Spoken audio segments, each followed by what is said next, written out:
Student, आपका MG competition zone में स्वागत है। हमारा डिस्काउंट वाला चैप्टर चल रहा है और डिस्काउंट में इससे लास्ट वीडियो में क्वेश्चन नंबर 7 तक कंप्लीट हो गए थे। अभी आप देखिए क्वेश्चन नंबर 8। क्वेश्चन नंबर 8 में आपके सामने है, आप पढ़िए क्वेश्चन को और क्वेश्चन को ध्यान से पढ़ें। क्या कहता है क्वेश्चन में, उस बात को समझें। देखिए, इसने कहा है प्रसाद ने अंकित मूल्य का 15% बट्टे पर एक सूटकेस खरीदा। कोई व्यक्ति है, प्रसाद उसका नाम है, उसने एक सूटकेस खरीदा और कितने उस पर ख़रीदा उसने 15% बट्टे पर, यानी कि डिस्काउंट कितना मिला उसको 15%। चलिए, फिर उसने सूटकेस को 2880 रुपये में बेचा, जिस पर उसे अंकित मूल्य का 20% लाभ हुआ। देखिए, ध्यान दीजिए, बट्टा भी डिस्काउंट भी कहाँ पर मिलता है? अंकित मूल्य पर मिलता है। और इसने लाभ जो कमाया, अब की बार लाभ क्रय मूल्य पर नहीं कमाया, उसने लाभ कमाया अंकित मूल्य पर। जो उसका अंकित मूल्य था उस पर ही लाभ कमाया और उस पर ही उसने डिस्काउंट लिया। यानी कि इसका मीन्स ये हो गया, अगर हम तीन बात को देखें, मार्क प्राइस, कॉस्ट प्राइस और यहाँ पर सीधा सीधा सेल प्राइस। माना जाए अगर हम मार्क प्राइस 100 रुपये है, दोनों काम, यानी कि उसको डिस्काउंट भी किस पर मिल रहा? जब उसने ख़रीदा तो उसको डिस्काउंट मिला। भाई, मार्क प्राइस में से डिस्काउंट को माइनस करके जो ख़रीदने वाला उसके लिए वो सीपी होता है और जो बेचने वाला होता है उसके लिए एसपी होता है। यहाँ ख़रीदार है, ग्राहक है, पहले उसने उसको ख़रीदा और बट्टा दिया उसने 15% का दुकानदार ने, तो उसे मिला 15% का बट्टा। तो हमने अगर इसको यहाँ पर 100 मान लिया तो 15% देने के बाद यहाँ पर उसका कॉस्ट प्राइस कितना हो गया? 85 रुपये। 100 में से 15 चला गया, 85 हो गया। अब वो चाहता है मैं उसको जो मार्क प्राइस है उसके 20% लाभ कमा के बेच दूँ। 100 रुपये की वस्तु लाया, ख़रीद के लाया 85 रुपये की, दुकान पर गया, वहाँ पर झिक करी, उस पर लिखा था 100 रुपये और वहाँ पर झिक करी, उसने उस पर 15 रुपये का लाभ ले लिया, यानी कि डिस्काउंट ले लिया। ख़रीद के लाया 85। अब उसने कहा मैं नहीं इसमें कुछ भी चेंज करता, जो मार्क प्राइस है, जो छपा है मूल्य है, उसका 20% लाभ ले लूँगा। तो भैया 20% लाभ लेकर उसने 120 का उसे बेच दिया। चलो जी, हमारा यहाँ तक की प्रक्रिया कंप्लीट हो गई। अब उसने कितने रुपए में उसको ख़रीदा था? उसने कितने में बेचा? उसने 2880 रुपये में बेचा। तो उसने पूछा है सूटकेस किस मूल्य पर ख़रीदा था, सूटकेस को किस मूल्य पर ख़रीदा था। तो अब बात केवल इसकी छोड़ दीजिए, केवल इसकी और इसकी दो की बात रहेगी। 2000 अगर उसने 120 रुपये में बेचा तो उसका क्रय मूल्य, ख़रीद मूल्य क्या था? 85 रुपये। यदि उसने 120 रुपये में बेचा तो ख़रीदा मूल्य यानी कि क्रय मूल्य क्या था? 85 रुपये। यदि उसने 2880 रुपये में बेचा तो ख़रीदा गया मूल्य क्या है? 2880 गुना क्या कर दिए? 85 और बटे 120। फिर समझ लीजिए, यदि उसने 120 रुपये का बेचा होगा तो ख़रीदा कितने का है? 85 रुपये का। यदि वह 2880 रुपये में बेचता है तो ख़रीद के कितने में लाया? तो हम केवल इन दो में देखना है बस, इसका तो कोई मतलब ही नहीं रहा। अब इससे 0 से 0 काट दीजिए, 12 से देखिए इसे काटिए, 12 दूनी 24, 4 बचा, 12 चौक 48, यानी कि 24 ही गुना अब हमारे पास जो आंसर आएगा 24 गुना 85 कर दीजिए। अब 24 गुना 85 क्या होता है? देखिए, 24 पंजे 120, क्या बचा? 12। 24 को अगर हम 8 से गुना करें तो 182 आ जाएगा। अब जब 182 में 12 यानी कि 24 गुना 8, 8 चौक 32, 8 दूनी 16 और 3 19, 192 आएगा। 24 अट्ठे 192 और 192 और 12, 112 कितना? 2 2 4, 9 1 10, 204 कितना आ जाएगा? 204। यानी कि इसका मतलब ये हुआ उसने वस्तु को 2040 रुपये में ख़रीदा। फिर समझ लीजिए, कोई भी ग्राहक दुकान पर गया और दुकान पर उसने देखा, उसने जो मूल्य बताया, जो उस पर अंकित था मूल्य, मार्क प्राइस, उसने कहा मुझे तो डिस्काउंट दीजिए। दुकानदार ने उसको 15% डिस्काउंट पर वह वस्तु दे दी।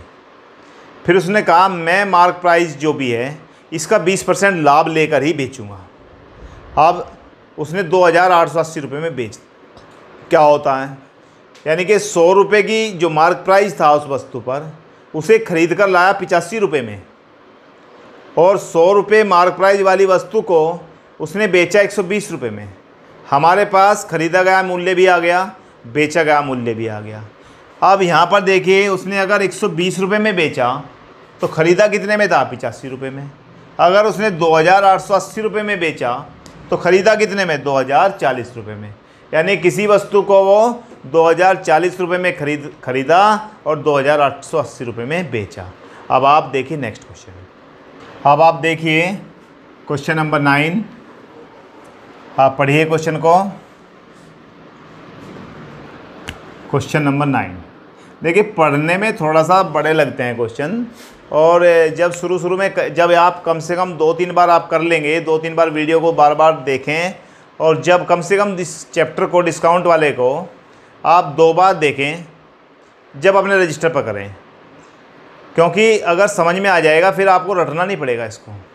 अब एक क्वेश्चन कहा है उसने, एक लड़की लाइब्रेरी में जाती है। आप देखिए बोर्ड पर, एक लड़की लाइब्रेरी में जाती है और लाइब्रेरी में उसको कहा गया अगर 5,000 रुपये से अधिक का सामान लोगे, यानी किताब अगर तुम 5,000 रुपये से ज़्यादा की लोगे तो आपको 15% का डिस्काउंट मिलेगा। यदि आप 5,000 रुपये से ज़्यादा का सामान लो, जैसे आप बहुत सारे सामान ख़रीदते हैं, ऑनलाइन सामान मंगाते हैं तो उस पर शिपिंग चार्ज वगैरह होता है, वो नहीं लगता अगर ज़्यादा रुपये का मंगाते हैं। तो उसी तरह से उसने एक अपना क्राइटेरिया बनाया कि भाई अगर आप 5,000 रुपये से अधिक का सामान लोगे, यहाँ 5,000 रुपये की कोई वैल्यू नहीं है, अब बस केवल देखना है 5,000 रुपये से कम का सामान लिया जा रहा है, ज़्यादा का सामान ले। 5,000 रुपये से ज़्यादा का सामान लोगे तो आप को 15% का डिस्काउंट मिलेगा। चलो भाई 15% का डिस्काउंट दे देते हैं। अभी मैं क्वेश्चन नहीं कर रहा हूँ, केवल क्वेश्चन को पढ़ रहे हैं। फिर कहा उसने यदि आप नगद पैसे दोगे तो नगद पैसे देने पर 5% का एक्स्ट्रा और मिल जाएगा डिस्काउंट। यानी कि इसका मीन्स ये हुआ, यदि कोई व्यक्ति 5,000 रुपये से ज़्यादा का सामान ले और नगद खरीदे, साथ साथ पैसे दे, तो उसे 2 डिस्काउंट मिलेंगे, 15% का और 5% का। तो हमें बताना, उस लड़की ने 8,000 रुपये का नगद सामान खरीदा, उस लड़की ने 8,000 रुपये का नगद यानी कि कैश खरीदा, तो इसका मतलब उसको तो दोनों ही मिलने वाले हैं, दोनों डिस्काउंट मिलने वाले हैं। भाई मान लिया उसने 8,000 रुपये का सामान लिया तो उसने 5,000 रुपये का ज़्यादा लिया, 5,000 रुपये से ज़्यादा का लिया सामान, तो पहले वाला मिल जाएगा, और नगद पैसे दिए तो दोनों मिल जाएंगे। तो इसका मतलब उसको दोनों डिस्काउंट मिलने हैं। यानी कि इसका मतलब ये हुआ कि आपका सक्सेसिव डिस्काउंट 15% और 5% है। तो हमें चाहिए कि अगर उसने 8,000 रुपये का सामान, उस मूल्य का सामान लिया हो तो कितना उसको हाउ, यानी कि उसने पूछा है कितना पैसा देना पड़ेगा। चलिए अब हम देने की बात करते हैं। या तो आप सीधा सीधा फॉर्मूला लगाइए, जैसा कि ए की वैल्यू क्या हो गई 15 और बी की वैल्यू क्या हो गई आपके पास 5। आप फॉर्मूला सीधा लगाइए, A plus B minus A B upon 100। मैं दोनों तरीके से बताता हूँ, 15 जमा 5 माइनस 15 गुणा 5 बटे 100, यानी 15 5 20, 15 5 75 और 75 बटे 100 यानी कि 0.75, ये आ जाएगा 19.25% का उसे डिस्काउंट मिलेगा। 19.25% का उसे सिंगल डिस्काउंट मिलेगा। और किस पे मिलेगा, यानी कि उसने सामान कितने का ख़रीदा है, 8,000 रुपये का, 8,000 रुपये पर। तो इस पर 8,000 रुपये का आप डिस्काउंट निकाल लीजिए। डिस्काउंट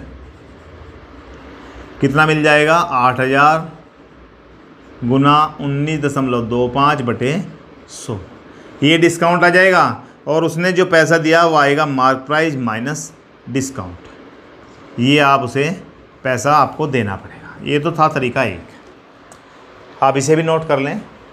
अभी हम एक और तरीका बता दें जिससे मैंने पहले क्वेश्चन कराए हैं आपको। चलिए इसको मैं मिटो देता हूँ। आप देखिए पहले उसने मार्क प्राइस, पहले उसको यहाँ लिखिए mark price ratio CP1, mark price ratio CP1। फिर आप लिखिए CP1 भाई, पहले जो मिला उसको कितना मिला, पहले वाले में उसको 15% मिला, पहले वाले में उसको 15% मिलने के बाद ये आ गया। फिर CP1 रेशो CP2, यहाँ पर 15% मिला तो 15% की आप फ्रैक्शन वैल्यू देखिए, 15% की फ्रैक्शन वैल्यू आप देखें, मैं यहाँ पर कर देता हूँ। 15% की फ्रैक्शन वैल्यू होती है 15 यानी कि बटे 100, 5 से काट दिया 3/20, यानी कि ये डिस्काउंट है और ये कितना है, मार्क प्राइस है। मार्क प्राइस में से 20 में से 3 गया, क्या बचेगा 17। ये क्या आ गया इसका CP1, ये ख़रीदने वाले के लिए आ गया। तो यहाँ पर इसका रेशो बन गया 20:17। यानी कि अब की बार तुम कहोगे सेल प्राइस क्यों नहीं लिखा, अब की बार तो ख़रीदने वाला बात कर रहा है ना, तो वही बेचने वाले के लिए वही सेल प्राइस होता है और ख़रीदने वाले के लिए वही कॉस्ट प्राइस होता है। चलिए हो गया। अब दूसरी बार उसे 5% का मिल रहा है, 5% CP2, तो 5% का मतलब 5/100, फ्रैक्शन वैल्यू क्या होती है 5% की, 5/100 यानी कि 1/20। यहाँ पे 1 चला गया तो इसका रेशो बन जाएगा 20:19। सीधी सी बात आ गई। अब ये वाला तो इससे कट गया, हमारा रिलेशन इसमें और इसमें रह गया। मार्क प्राइस CP2 सेकंड, जितना उसने ख़रीदा, इसके आप गुना कर दीजिए। 20 की गुना इसमें करेंगे तो 400, 17 की गुना इसमें करेंगे 19 में, 17 निम्मा 153, 17 कम 17 और 15 आ जाएगा 32 आपका। यानी कि 400 रुपये मार्क प्राइस वाली, मार्क प्राइस रेशो CP2, 400 रुपये मार्क प्राइस वाली चीज़ उसे कितने में मिल रही है, 323 रुपये में। 400 रुपये मार्क प्राइस वाली वस्तु उसे कितने में मिल रही है, 323 रुपये में। यदि हम इसको 8000 रुपये वाली वस्तु कितने में मिलेगी, देखिए 323 गुना 8000 बटे 400, 2 जीरो कैंसिल, 4 दूनी 8, तो कितना है 20, 1 जीरो, 2 3 6, 2 दूनी 4 और 2 3 6। यानी कि अब 8000 रुपये वाली वस्तु उसे 6460 रुपये में मिलेगी। फिर समझ लीजिए, मैंने कुछ नहीं किया, वही पहले वाला तरीका, MP CP1 के साथ, CP1 CP2 के साथ।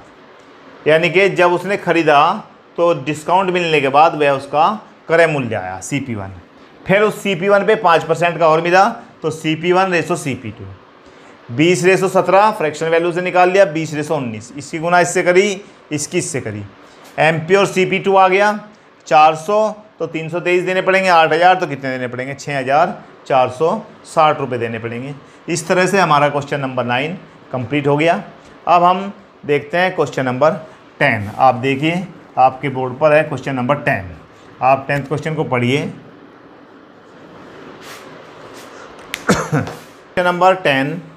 क्वेश्चन नंबर 10 में देखिए, पढ़िए इसने क्या कहा। एक व्यापारी एक वस्तु के अंकित मूल्य पर दी गई रकम, जो अंकित मूल्य छपा है उस पर 10% डिस्काउंट देता है, फिर भी 10% का लाभ कमाता है। यानी कि दो बात कर रहा है, 10% का डिस्काउंट दे रहा है और 10% का क्या कर रहा है, लाभ कमा रहा है। यहाँ पर हम इसको 10% का डिस्काउंट दे देते हैं, डिस्काउंट, तो डिस्काउंट में फ्रैक्शन वैल्यू 1/10 आ जाएगी। यानी कि इसका मतलब ये हो गया MP रेशो SP। जब उसने बेचने वाली बात, दुकानदार है ना, तो दुकानदार व्यापारी है तो बेचने वाली बात कर रहा है, तो यहाँ पर 10 आ जाएगा और यहाँ पर 9 आ जाएगा। भाई 10 में से माइनस कर देंगे, 10 - 1 9 आ जाएगा। अब आगे बात करते हैं, आगे क्या कहता है। उसने कहा 10% का लाभ चाहता है, लाभ की बात कर रहा है, तो लाभ का मतलब 10% की फ्रैक्शन वैल्यू क्या होगी, 1/10, यानी कि CP और यहाँ पर SP। CP कितना है, 1/10 की बात कर रहा है, 1/10 हो गया तो लाभ हो गया, ये CP हो गया, 10 हो गया CP और लाभ कितना हो 11। भाई 10 + 1 कर दीजिए। डिस्काउंट हमेशा माइनस होता है और लाभ हमेशा प्लस होता है। देखिए MP रेशो SP कितना आया, 10:9, और CP रेशो SP कितना आया 10:11। अब देखिए यहाँ पर SP कितना है 9, यहाँ पर SP कितना है 11।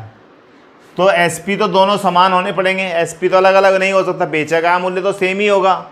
चलिए भाई दो चीज़ कॉमन आ रही है, SP यहाँ पर भी है और यहाँ पर भी, इन दोनों को समान कीजिए। तो इस वाले में गुना कर दीजिए 9 से, इस वाले में गुना कर दीजिए 11 से।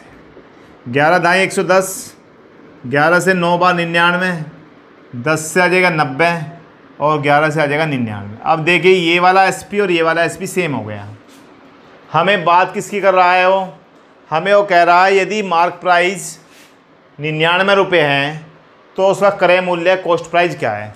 रिलेशन किस में पूछ रहा है, इन दोनों में।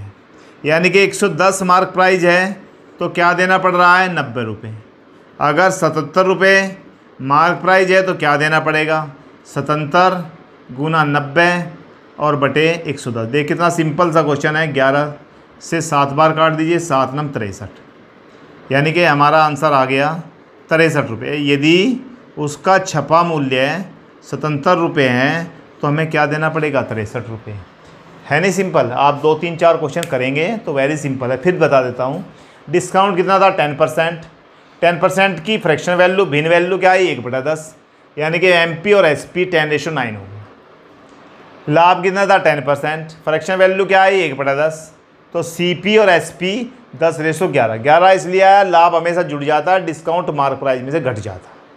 हमने SP दोनों समान करने के लिए इसमें 9 से गुना कर दिया, इसमें 11 से। 99 दोनों के बराबर हो गए। बात रिलेशन किस में आ रहा है, मार्क प्राइस और कॉस्ट प्राइस में। मैंने सीधा सीधा 110 है तो 90 है, 77 है तो कितना है 63 रुपये। आप इससे अगला क्वेश्चन देखिए। 11वां क्वेश्चन आपके बोर्ड पर है, इसे नोट कर लीजिए। 11वें क्वेश्चन को पढ़िए।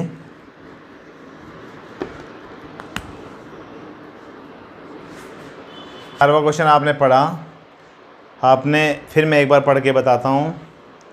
नरेश ने एक टीवी सेट अंकित मूल्य पर 10% बट्टर लेकर 11,250 रुपये में ख़रीदा। यानी कि हमारा बट्टे वाला काम यहाँ ख़त्म हो गया, डिस्काउंट वाली बात ख़त्म होगी। उसने 11,250 रुपये में उसको ख़रीदा, दुकान से डिस्काउंट लेके 11,250 रुपये में ख़रीद लिया। चलिए अब आगे देखते हैं क्या करा उसने। कुछ इसमें सोचेंगे कि छूट 10% बाद में देनी होगी, नहीं भाई, उसने ख़रीद 10% डिस्काउंट लेने के बाद ख़रीद लिया। चलो भाई आगे क्या हुआ, उसे लाने में भाड़ा लगा 150 रुपये। देखिए नेट CP जब हम निकालते हैं CP, तो CP में ही क्या जुड़ जाता है, जो भाड़ा हमारा लगा वो भी उसी में ऐड हो जाता है। जो किराया लगा लाने में, भाई हम दुकान से सामान लिया 11,250 का, हमारे 150 रुपये किराए में लग गए, तो वो भी तो हमारा काम CP में आ गया, उतने रुपये में तो पड़ेगा ना। फिर आगे भी चल के उसने कुछ काम करा, इसे लगवाने में, उसे असेंबल कराने में, उसे सेटिंग कराने में 800 रुपये और लग गए। यानी कि कुल मिलाकर इतने रुपए खर्च हो गए, ये वाले रुपए, इतने रुपए नरेश के खर्च हुए। फिर उसने कहा कि 20% का लाभ लेकर बेच दिया। बहुत सिंपल सा क्वेश्चन है, इसमें डिस्काउंट निकालना ही नहीं, कुछ भी नहीं करना भाई। नेट CP क्या होगा ये वाला, और 20% लाभ पर उसने उसको बेच दिया। चलिए इसको जोड़ दीजिए, 0 0 0 आ जाएगा, 5 5 10, 1 8 1 9 और 1 10 और 2 12, 1 और 1 2 और 1, यानी कि इसका मतलब ये हुआ उसका नेट जो CP आया 12,200 रुपये। नेट CP जो आया 12,200 रुपये का हो, इसका मतलब उसका ख़रीदा गया, जो उसने ख़रीदा वो कितने में ख़रीदा 12,200 रुपये में। उसने 10% लाभ पर बेच दिया। तो बहुत सिंपल सी बात है, 100 रुपये की वस्तु को कितने में बेच दिया, कितना लाभ लिया उसने 15% का, 15% का लाभ लिया तो 115 में बेच दिया। 100 रुपये की वस्तु को 115 में बेच दिया। 12,200 रुपये की वस्तु को कितने में बेचेगा। कई तरीके हैं लाभ इस तरह निकालने के, मैंने बहुत सारे पहले भी बता रखे हैं। 12,200 गुना 115, और भाई नीचे कितना आ जाएगा 100, 0 से 0 कैंसिल, 115 और 122 की आप गुना कर दीजिए, 122 गुना 115। जब इसकी गुना करेंगे तो आपका आंसर आ जाएगा गुना कर लेना 14,030 रुपये, यानी कि इसका मतलब उसने 12,200 रुपये का कोई वस्तु ख़रीदा था और 14,030 रुपये में उसको बेच दिया। हमें इसमें कोई डिस्काउंट निकालना नहीं था, क्योंकि डिस्काउंट लेने के बाद ही उसने इतने रुपये में ख़रीदा था। अब आपका क्वेश्चन नंबर 11 हो गया। लास्ट क्वेश्चन, क्वेश्चन नंबर 12 आप देखिए।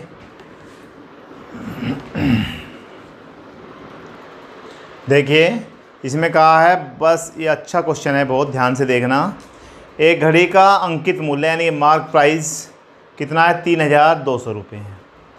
यदि इसे 2,448 रुपये में 2 क्रमवार बट्टे यानी कि 2 सक्सेसिव डिस्काउंट देकर बेचा हो, यानी कि एक उस पर मार्क प्राइस कितना दिया हुआ है, यानी कि अंकित मूल्य है 3,200 रुपये और इसने 2 सक्सेसिव डिस्काउंट दिए, उसके बाद इसको 2,448 रुपये में बेचा।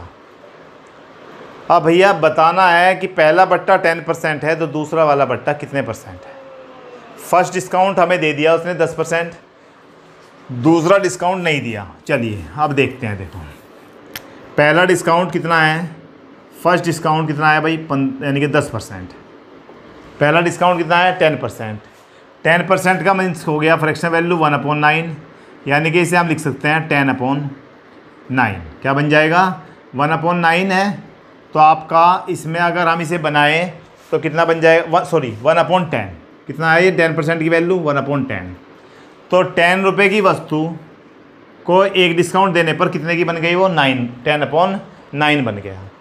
चलिए दूसरे वाला डिस्काउंट हम इसमें बना देते हैं D1/D2। हमें इसका D2 का नहीं पता।